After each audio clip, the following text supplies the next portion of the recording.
Okay, back to 2 Kings now.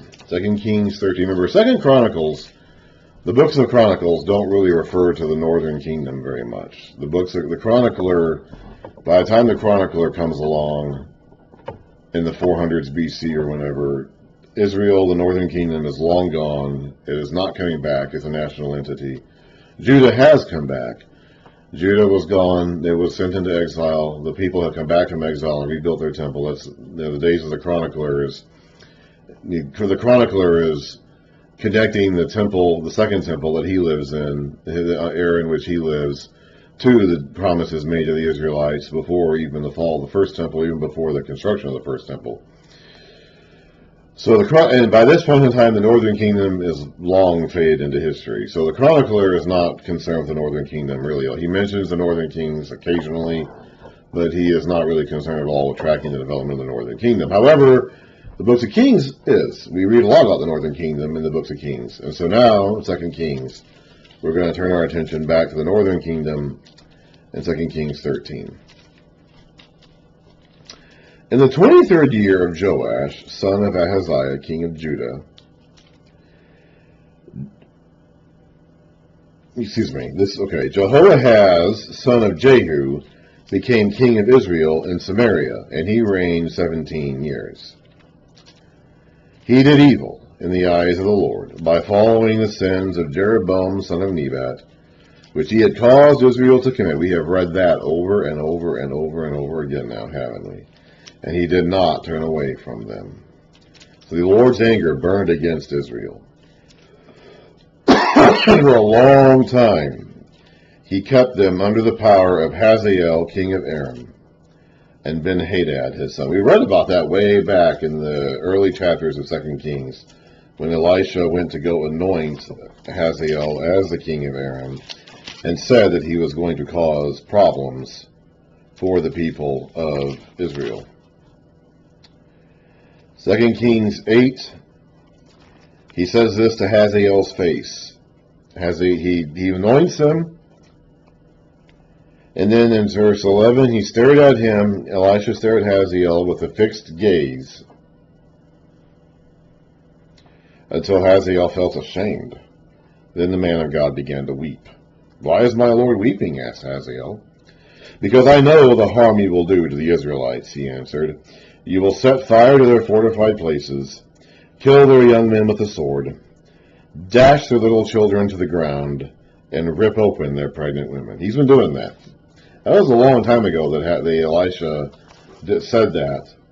You know, Hazael reigned like 40 years, like 840 BC to 800 BC. So he had a long time to be a nuisance to Israel. Then Jehoahaz sought the Lord's favor. We haven't heard about that from many of the northern kings, have we? And the Lord listened to him, for he saw how severely the king of Aram was oppressing Israel. The Lord provided a deliverer for Israel, and they escaped from the power of Aram. So the Israelites lived in their own homes as they had before. But they did not turn away from the sins of the house of Jeroboam, which he had caused Israel to commit. They continued in them. It's just so deeply ingrained in them at this point. They don't know how to do anything else. Also, the Asherah pole remained standing in Samaria. So this worship system that Jeroboam I installed in Israel way back in the days immediately following the split with the southern kingdom has been tearing away at the northern kingdom ever since, and it will continue to do so until the end. And they never turn away from it. They're at the point now where they just don't have any idea even how to. And they're never going to be able to stop it. Never going to be able to stop it. Who is this deliverer? Well, the text doesn't say, okay. Obviously, it's some kind of a military deliverer because it's causing Hazael to stop invading Israel for a while. So the only way that would happen is if it's some kind of military deliverer. It probably is not an Israelite, otherwise the text would probably say that. If it was an Israelite, most likely the text would say so. So leaving this individual or their army or whatever as an unnamed entity probably is a reference to the fact that it is not a Hebrew or an Israelite doing this. It is probably the king of Assyria. We haven't heard about Assyria yet. This is Aram. This is Syria, modern day Syria. This is north of Israel. North and east of Aram is Assyria. And they're going to be a major factor going forward. We haven't really heard about them yet at all, but they've been in the background this whole time. All throughout the last several chapters we've been reading, all throughout this period, Assyria has been kind of waiting in the wings, lurking in the background. The text hasn't talked about them yet, though. Probably this deliverer is an Assyrian, because Hazael, the king of Aram, he was fighting Israel, but he was also having to deal with Assyria, which was fighting him. And Israel and Assyria, in the days of Jehu, had made a sort of alliance. Jehu, the king of Israel, and this guy's father, Jehoahash's father, had made an alliance with the king of Assyria, a guy named Shalmaneser, and had actually, the king Jehu is the only Israelite king that we have a depiction of on these monuments. If you ever seen an ancient monument, and I think most people probably have seen images of them, they have these huge obelisks or monuments or whatever where they would carve their decrees in, or their words or their laws, and they would sometimes carve images of people. And the only Israelite king of which who we have yet found depicted in an image in one of these obelisks or monuments is Jehu, who is bowing to the ground at the feet of Shalmaneser, king of Assyria, making a treaty with him. So Jehu had some sort of an alliance or treaty with Assyria at this time. This is his son, Jehoahaz. And so probably this deliverer is an Assyrian. It might even be the Assyrian king that Jonah ministered to or prophesied to, that we'll read about a little bit later. It's probably an Assyrian. We don't really know for sure. The text doesn't actually say. So any possibility we put out there is going to be conjecture, because we don't actually know. But it is most likely an Assyrian king that was attacking Hazael. And because of that, Hazael had to turn his attention away from Israel and focus on defending himself against Assyria. Nothing had been left of the army of Jehoahaz except 50 horsemen, 10 chariots, and 10,000 foot soldiers. For the king of Aram had destroyed the rest and made them like the dust at threshing time. As for all the other events of the reign of Jehoahaz, all he did and his achievements, are they not written in the book of the annals of the kings of Israel? Jehoahaz rested with his fathers and was buried in Samaria. And Jehoash, his son, succeeded him as king. Now this guy, Jehoash, has the exact same name as the current king of Judah, Joash, which our English Bibles call Joash. It's the same name. We spell them a little differently in our English Bibles in order to help distinguish between these two men. So we call the northern king Jehoash with 3 syllables, and the southern king Joash with 2 syllables, but in the Hebrew, letters are the same. And part of this is also because we really don't know how these names were pronounced, since the words back then didn't have vowels. And so we don't really know how many vowel sounds there are in these words and how many syllables there are. So Joash and Jehoash, it's the same word, just with one has an extra vowel in it. It changes the meaning of the word slightly in the original language, but not a whole heck of a lot. The Yoha or Yehu, whatever you want to, that actually is like Yahweh. That's the same sound that makes up the name Yahweh or Yehovah. And so basically it's like some version of the Lord has done something. The Lord has delivered, the Lord has judged. That's why you see so many Yahah names in this section of Scripture, because there's some version of Yahweh doing something. Like Yahweh has delivered, or Yehovah has brought, or whatever. But we really don't know how these words were pronounced, because the words didn't have vowels. And so we don't know what vowel sounds to make, or even how many vowels there are, or even how many syllables there are in these words. So there's a lot of and that's true for a lot of languages. I mean, we really don't know how these ancient languages sounded when they were spoken. Egyptian is the same way. All of them are. Because again, vowels didn't come along until many. Now, they did eventually start making vowel markers. When they at some point when they started copying the text over, they would put this little point system in there where they would have like a vowel marker. But even that wasn't a proper alphabetic vowel. So we really don't know how these ancient languages were pronounced. Some people today speak Hebrew, and they speak it a certain way, but even they can't say for certain how Hebrew sounded back in this day and time, because we just don't know. So Joash and Jehoash are basically the same name. Two kings. We saw this before earlier when who was it? When we had two kings with the same name at the same time. I'm going too far back now.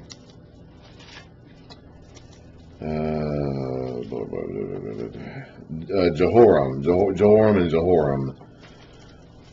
And they had the same thing again here. But to make it simpler, we're calling the northern king Jehoash with 3 syllables, and the southern king Joash with 2. So, in the 37th year of Joash, king of Judah, Jehoash, son of Jehoahaz, became king of Israel in Samaria, and he reigned 16 years. Now, I want to bring something else to your attention. In 2 Kings 13:1, it says, in the 23rd year of Joash, son of Ahaziah, king of Judah, Jehoahaz, son of Jehu, became king of Israel, and he reigned 17 years. It's the 23rd year of Joash. So if he reigned 17 years, he reigns until Joash's 40th year. Simple math tells you that. But here, it says that his son, Jehoash, son of Jehoahaz, becomes king of Israel in the 37th year of Joash, king of Judah. So there's a gap there of a couple of years. It's hard to say exactly how many due to when the year started and whatever. But there's pretty clearly a gap of a couple of years here. It should be if Jehoahaz became king in the 23rd year of Joash and reigned for 17 years, and he stops being king in basically Joash's 40th year. But his son becomes king in the 37th year of Joash. That just tells you there's a co-regency. Okay? Jehoash becomes king in the 37th year of Joash, while Jehoash's father, Jehoahaz, is still alive and is still also functioning as king. So for a couple of years there's a co-regency where father and son are both king at the same time. We don't often get such a clear example of this. The text doesn't really ever point this. Once in a while, it might make some oblique reference. David and Solomon kind of had a brief co-regency, or when David appointed Solomon to the throne, and they did it again later on. But for the most part, the text does not draw attention to these co-regencies directly. But here's a clear example where there has to be one undergoing, because the math just doesn't add up any other way. He, this is Jehoash, son of Jehoahaz, did evil in the eyes of the Lord, and did not turn away from any of the sins of Jeroboam, son of Nebat, which he had caused Israel to commit. He continued in them. As to the other events of the reign of Jehoash, all he did and his achievements, including his war against Amaziah, king of Judah, are they not written in the book of the annals of the kings of Israel? We're actually going to read about that war in a little bit, actually. Jehoash rested with his fathers, and Jeroboam succeeded him on the throne. Jehoash was buried in Samaria with the kings of Israel.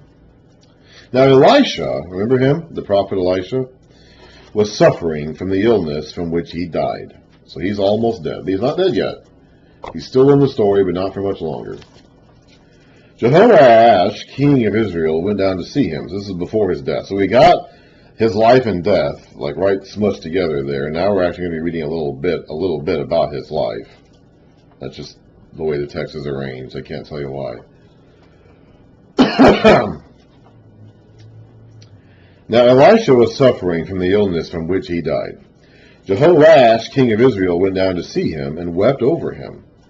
My father, he cried, the chariots and horsemen of Israel. Remember we read that before? Elisha himself said that once before. Let's go back to 2 Kings 2 in the last day of Elijah. 2 Kings 2, verse 11. Elijah and Elisha were walking along and talking together.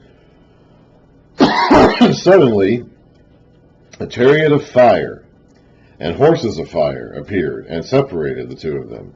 And Elijah went up to heaven in a whirlwind. Elisha saw this and cried out, my father, the chariots and horsemen of Israel.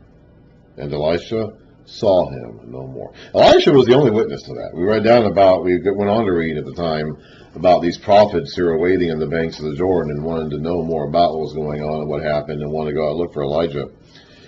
Yes, Elisha was the only witness to that event, but apparently he had told the story enough, and the recap of it and his statement of my father, the horses and chariots of Israel, had become so well known that even in his dying day, the wicked king of Israel was repeating that statement of his back to him. So Elisha said, get a bow and some arrows. And he did so. Now Jehoash has not made an explicit request of Elisha, at least as it's recorded here. He may have, and it's just not recorded. But as far as we have read here, he has not explicitly asked Elisha to give him a blessing or anything. He probably did, and it's just not mentioned.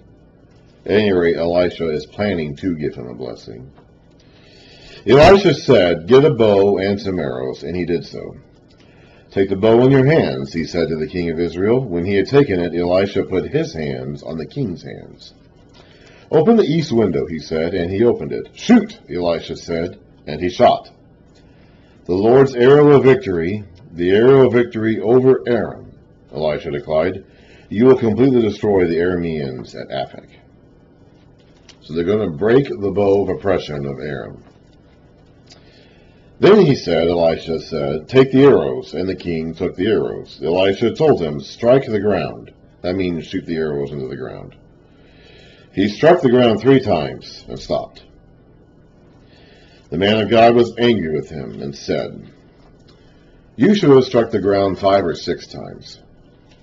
Then you would have defeated Aram and completely destroyed it. But now you will only defeat it 3 times, 1 for each time he struck the ground. Elisha died and was buried.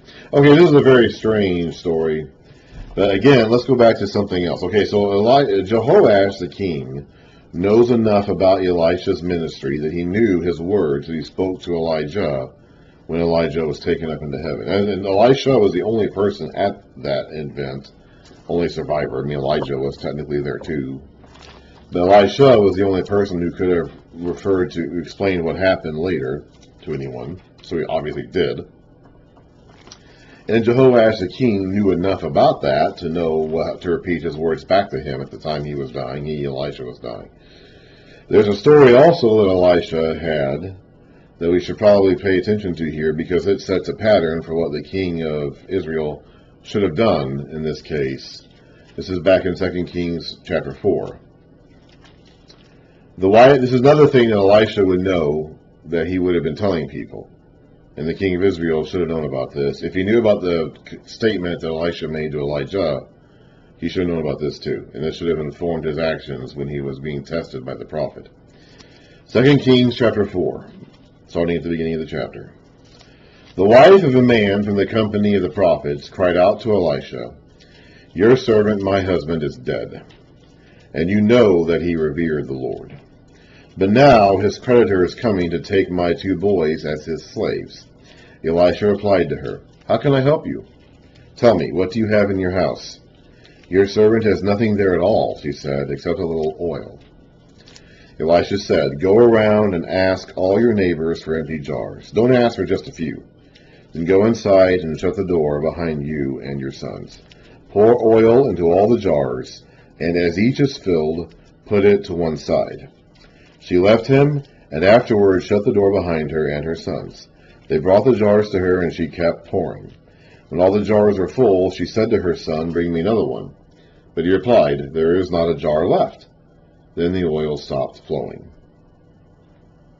So this woman only had a little bit of oil, but she had enough. It kept replenishing itself until she had enough to refill all the jars that she collected from her neighbors. Jehoash should have kept firing into the ground these arrows until he had emptied his quiver. And who knows, maybe the arrows would have kept replenishing themselves. Maybe he wouldn't have emptied his quiver. But he shouldn't have stopped. He shouldn't have set a limit on his blessing that the prophet didn't set a limit to. The prophet didn't set a limit to the widow's oil except until all the jars in the house are full. Go collect jars from everybody in the town and keep pouring the oil until there's no more jars to pour it into. The king should have known to continue shooting the arrows into the ground until there were no more arrows to shoot. That is essentially the lesson that Elisha was trying to teach the king, which the king should have known about if he knew enough about Elisha's ministry to know the words he spoke to Elijah as he left and went up into heaven. He should have known about that story too, and that should have informed his actions. But it didn't.